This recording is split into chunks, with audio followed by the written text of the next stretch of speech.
திருப்பரங்குன்றம் அருகே கால்வாய் மதகில் உடைப்பு ஏற்பட்டு ஊருக்குள் தண்ணீர் புகுந்திருக்கிறது. இது தொடர்பான கூடுதல் தகவல்களுடன் இணைக்கிறார் செய்தியாளர் செல்வசரவணன். தற்போது வெளியேறியிருக்கும் இந்த நீரை அகற்ற என்ன மாதிரியான நடவடிக்கைகள் எடுக்கப்பட்டிருக்கு? விரிவான தகவல்களை பதிவு செய்யும். மதுரை மாவட்டம் திருப்பரங்குன்றம் ஊராட்சி ஒன்றியத்தில் அருகில் உள்ளது விளாச்சேரி கிராமம்.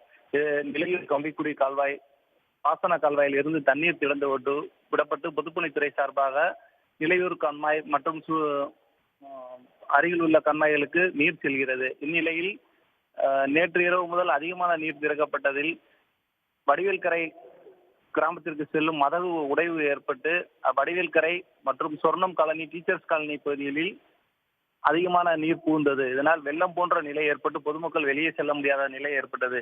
இது குறித்து தகவல் அறிந்து வந்த தீயணைப்புத்துறை மற்றும் காவல்துறையினர் மீட்பு நடவடிக்கைகளில் ஈடுபட்டனர். மேலும் பொதுப்பணித்துறை சார்பில் மதகுகள் சரி செய்யப்பட்டு தற்போது மண் அடுக்கி வைக்கப்பட்டு மதகுகள் சரி செய்யும் பணி நடைபெற்று வருகிறது.